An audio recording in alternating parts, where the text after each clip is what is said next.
हम भारत के लोग भारत को एक संपूर्ण प्रभुत्व संपन्न समाजवादी पंथ निरपेक्ष लोकतंत्रात्मक गणराज्य बनाने के लिए तथा उसके समस्त नागरिकों को सामाजिक, आर्थिक और राजनैतिक न्याय, विचार, अभिव्यक्ति, विश्वास, धर्म और उपासना की स्वतंत्रता, प्रतिष्ठा और अवसर की समता प्राप्त कराने के लिए तथा उन सब में व्यक्ति की गरिमा और राष्ट्र की एकता और अखंडता सुनिश्चित करने वाली बंधुता बढ़ाने के लिए दृढ़ संकल्प होकर अपनी इस संविधान सभा में आज तारीख 26 नवंबर 1949 ईस्वी को एकदत्त द्वारा इस संविधान को अंगीकृत, अधिनियमित और आत्मार्पित करते हैं। भारत माता की जय।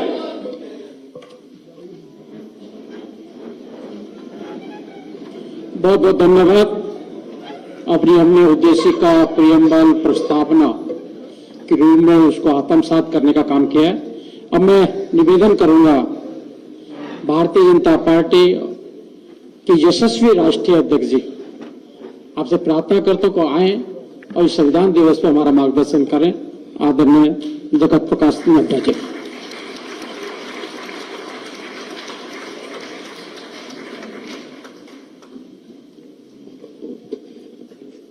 आज के संविधान दिवस के अवसर पर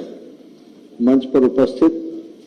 हमारे भारत सरकार में मंत्री श्री वीरेंद्र कुमार जी, हमारे केंद्रीय मंत्री श्री अर्जुन राम मेघवाल जी, राष्ट्रीय महामंत्री श्री अरुण सिंह जी, राष्ट्रीय महामंत्री दुष्यंत गौतम जी, संगठन मंत्री हमारे वीएल संतोष जी, सभी हमारे राष्ट्रीय पदाधिकारी और हमारे सम्मानित सज्जन वृंद, देवी और सज्जनों, मीडिया के मेरे साथी, प्रिंट मीडिया, इलेक्ट्रॉनिक मीडिया के मेरे साथी, अभी अभी हम सब लोगों ने अपने संविधान के प्रियम्बल को शपथ के रूप में पढ़ा और उसको हम लोगों ने दोहराया। आज 75वें संविधान दिवस के अवसर पर हम सब लोग यहाँ एकत्र आए हैं। कुछ देर पहले संविधान सदन के केंद्रीय कक्ष में महामहिम राष्ट्रपति महोदया द्रौपदी मुर्मू जी ने हम सबका संबोधन किया, राष्ट्र के नाम संबोधन किया और उन्होंने 75वें संविधान सभा के दृष्टि, संविधान दिवस के दृष्टि से हम सबका मार्गदर्शन भी किया और आज के दिवस के बारे में उन्होंने इसकी महत्वपूर्ण बिंदुओं को हम सबके सामने रखा। अभी वीरेंद्र जी चर्चा कर रहे थे कि भारत रत्न बाबा साहब भीमराव अंबेडकर जी ने संविधान सभा में ड्राफ्टिंग कमेटी के चेयरमैन के रूप में ये संविधान हम सबको दिया है। आज के दिन हम बाबा भीमराव अंबेडकर जी को याद करते हैं। उनकी एक बहुत बड़ी भूमिका संविधान को कार्य रूप देने में रही और उन्होंने इसको ड्राफ्टिंग कमेटी के चेयरमैन के रूप में इसको एक रूप भी दिया और यह संविधान हम सबको, इस देश को आगे बढ़ाने में बहुत कारगर सिद्ध हुआ है। संविधान सभा के अध्यक्ष के रूप में डॉक्टर राजेंद्र प्रसाद जी को भी याद करना, जिन्होंने संविधान सभा के डिबेट्स को उसकी अध्यक्षता की और उसमें सारी बातों की बारीकियों को रखा, जिसे डॉक्टर भीमराव अंबेडकर ने बहुत अच्छे शब्दों में उसको हम सबके बीच में रखा और वो संविधान के रूप में जाना गया। तो आज के दिन हम डॉक्टर भीमराव अंबेडकर जी को, राजेंद्र प्रसाद जी को नमन भी करते हैं और डॉक्टर भीमराव अंबेडकर जी को इस करके विशेष करके याद करते हैं कि उन्होंने एक बहुत ही अच्छे तरीके से एक संविधान जो दुनिया का सबसे बड़ा संवैधानिक ग्रंथ बना, सबसे बड़ा ग्रंथ बना, उसके लिए हम सब लोग उनको याद करते हैं और आज के दिन उनको याद करना बनता है और हम सब लोग उनके इस संविधान को कार्य रूप देने में अपना पूरा योगदान करें, इस बात का हम संकल्प भी लेते हैं। आज ही के दिन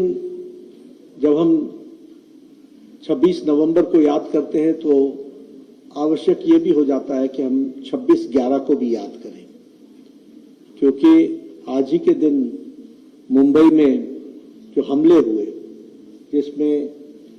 आम लोग, हमारे नागरिक बंधु और विदेशी पर्यटक भी कुछ हताहत हुए, साथ में हमारे सुरक्षा कर्मचारी भी शहीद हुए। आज उनको भी याद करना आवश्यक है, क्योंकि उन्होंने भी अपनी जान दी और जिस तरीके से यह हमला हुआ था,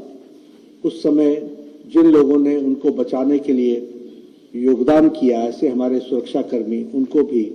हम भावभीनी श्रद्धांजलि देते हैं और उनको भी आज के दिन हम याद करते हैं। अगर हम संविधान दिवस की बात करें तो यह अंबेडकर जी की तरफ से हम सबको बहुत बड़ी एक, जिसे कहा जाए, गिफ्ट है और ये अब हमारी जिम्मेवारी बनती है कि हम उसका सदुपयोग करते हुए देश को आगे चलाने में अपना योगदान करें। यहां मैं यह भी बताना चाहूंगा कि हमें ध्यान में रखना चाहिए कि संविधान तो 1949 में बनकर के तैयार हुआ और 26 नवंबर को वो देश ने उसको ड्राफ्टिंग कमेटी के उसकी रिपोर्ट को एक्सेप्ट किया, लेकिन संविधान दिवस के रूप में मनाने में इस देश के नेतृत्व को तय करने में 65 साल लग गए, 65 इयर्स। ये देश के कॉन्शियंस के बारे में, नेतृत्व के बारे में एक प्रश्न खड़ा करता है और यह भी हम सबको ध्यान में रहना चाहिए कि संविधान गौरव यात्रा बतौर मुख्यमंत्री गुजरात के श्रीमान नरेंद्र मोदी जी ने शुरुआत की और उन्होंने 26 नवंबर को याद किया। और यह भी ऐतिहासिक सत्य है कि जब वो 2014 में भारत के प्रधानमंत्री बने तो 2015 में शायद तारीख 19 नवंबर थी, 19 नवंबर को हमारे सामाजिक न्याय और अधिकारिता, सोशल जस्टिस और एम्पावरमेंट डिपार्टमेंट ने एक नोटिफिकेशन निकाला 19 नवंबर 2015 कि संविधान दिवस 26 नवंबर को मनाया जाएगा। यह नहीं तो यह इस बात को, यह खुशी का विषय तो है ही, लेकिन यह सोचने के लिए भी हमको मजबूर करता है कि जिन लोगों ने देश की आजादी की बात कही और जो लोग देश के साथ इतने सालों तक राज किया, देश के ऊपर इतने सालों तक राज किया, उनकी प्रतिबद्धता, उनकी कॉन्शियसनेस, उनकी सोच में संविधान की जगह क्या थी, इस पर एक प्रश्न खड़ा होता है।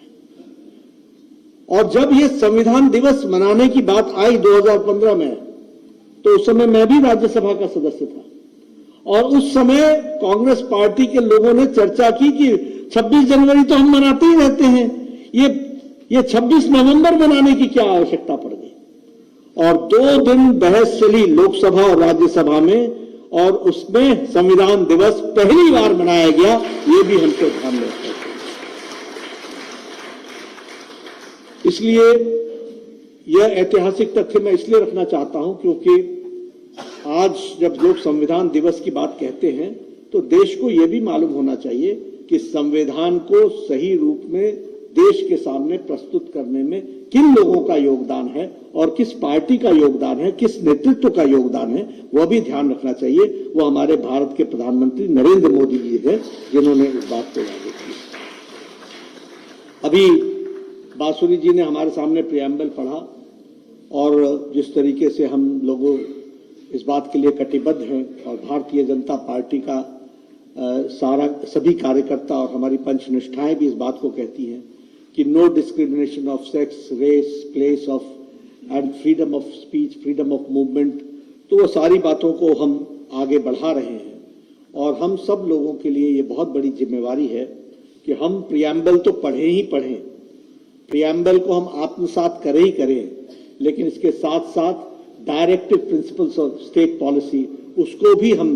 जरूर अध्ययन करके, क्योंकि हम सब लोग जो देश को चला रहे हैं और जो राज्यों को चला रहे हैं उनके लिए आवश्यक है कि हम उसको समझें और जानें। और इसके साथ साथ हम यह भी कहना चाहेंगे कि मोदी जी के नेतृत्व में पूरी स्पिरिट के साथ ये कोऑपरेटिव फेडरलिज्म को हम आगे बढ़ाने का काम कर रहे हैं। और हमारे संविधान में बड़े स्पष्ट शब्दों में कहा, unitary in nature, federal in structure. तो हमने जब फेडरल स्ट्रक्चर को माना है तो हमने यूनिटरी नेचर को भी माना है और इसलिए प्रदेशों को ताकत देना और इसीलिए एक नई शब्दावली का इजाद हुआ जिसको हम कोऑपरेटिव फेडरलिज्म कहते हैं, जिसमें हम प्रदेशों के साथ आत्मसात करके विकास की गतिविधियों को आगे बढ़ा रहे हैं और उसको सही रूप में रखने का प्रयास कर रहे हैं। यहां मैं ये भी कहना चाहूंगा कि संविधान की आत्मा को लागू करने में हमारी सरकार प्रधानमंत्री मोदी जी के नेतृत्व में पूरी तरीके से 100% तरीके से उसको करने में सफल हुई है, यह भी मैं कहना चाहूंगा। देखिए, संविधान तो बना हुआ था, संविधान तो यह कहता था कि सभी राज्य बराबर हैं और सभी राज्य भारत के अभिन्न अंग हैं, लेकिन यह धारा 370 कहां आ गई थी? और यह धारा 370 इतने सालों से कहां अटकी हुई थी? ये 35A का एब्रोगेशन की में क्या दिक्कत आ रही थी?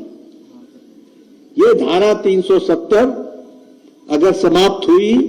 तो 2020 को 6 अगस्त को हुई, या और वह भी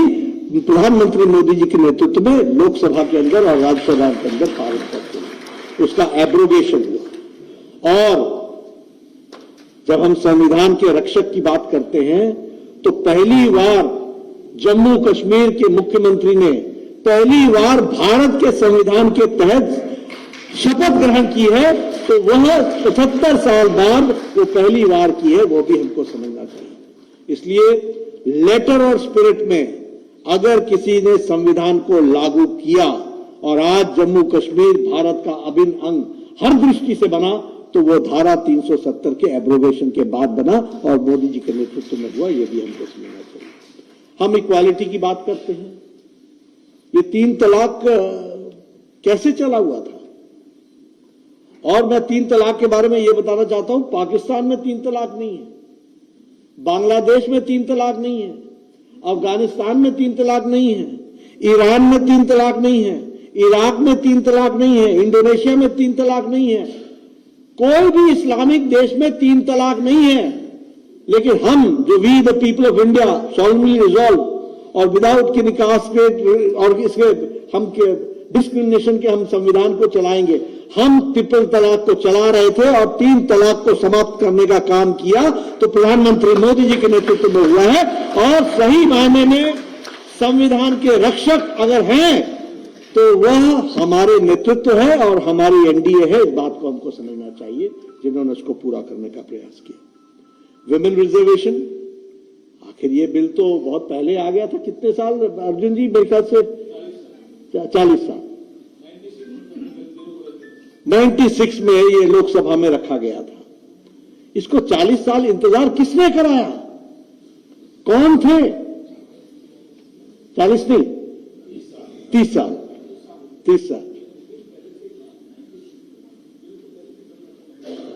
चलिए, जो भी हो, लंबे अंतराल तक ये बिल लोकसभा में पड़ा रहा और इस पर फैसला नहीं हो पाया। लेकिन हम बड़े अभिमान के साथ कह सकते हैं कि मोदी जी के नेतृत्व में मोदी 2 में यह बिल पारित हुआ और अब भारत की बहनें अगली पार्लियामेंट में 33% रिजर्वेशन के साथ बैठने वाली हैं और उसको उसी तरीके से हमारे बैकवर्ड कमीशन को संवैधानिक दर्जा नहीं था और हम संविधान की